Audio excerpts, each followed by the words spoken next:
គេថាស្នេហាជារឿងស្រស់ស្អាតតែសម្រាប់ខ្ញុំវាជាទឹកភ្នែករាល់ថ្ងៃមនុស្សដំបងសន្យាថាមិនទៅណាចុងក្រោយបែរជាដើរចេញ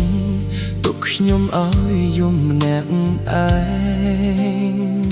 គិតថាលើកក្រោយនឹងជួបមនុស្សល្អតែវាសនាមិនដែលអាណិតខ្ញុំឡើយស្រឡាញ់ប៉ុន្មានដងក៏បែកបាក់ប៉ុណ្ណឹងដែរបេះដូងមួយនេះស្ទើរគ្មានកន្លែងសម្រាប់ឈឺទៀតខ្ញុំមិនដឹងថាខ្ញុំខុសត្រង់ណាហេតុអ្វីអ្នកដែលខ្ញុំស្រឡាញ់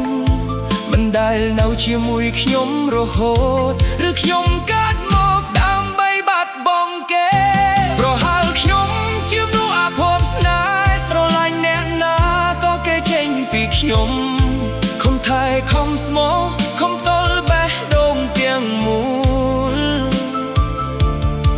ចុងក្រោយនៅសល់តែទឹកភ្នែកនឹងការចងចាំមិនមែនខ្ញុំមិនសមនឹងមានស្នេហាទេតែប្រហែលវាសនាមិនឲ្យខ្ញុំសប្បាយអ្នកថ្មីចូលមកឲ្យខ្ញុំសងខឹមហើយក៏คล้ายជាអ្នកចុងក្រោយដែលធ្វើឲ្យខ្ញុំយំ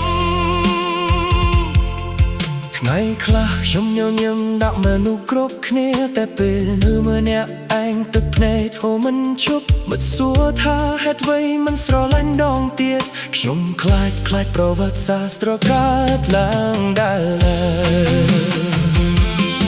ខ្ញុំមិនសុំមនុស្សមានលុយឬមនុស្សសាលបីសុំតែមនុស្សម្នាក់ដែលស្រឡាញ់ដោយស្មោះតែសំណាងនឹងដែលនៅខាងខ្ញុំទៅជីវិតស្នេហាមានតែការលាvàថ្ងៃណាមានមនុស្សម្នាក់ចាប់ដៃខ្ញុំដោយមិនលែងខ្ញុំនឹងស្រឡាញ់គេអស់មួយជីវិតព្រោះខ្ញុំដឹងថាការបាត់បង់ឈឺប៉ុណ្ណាមនុស្សអាភ័ព្វស្នេហ៍ប្រហែលជាខ្ញុំស្រឡាញ់ប៉ុន្មានដងក៏បញ្ចប់ដោយទឹកភ្នែកពេលដុំដែលធ្លាប់ជឿលែងហ៊ានជឿទៀតហើយខ្លាចថាស្នេហាលើក្រោយ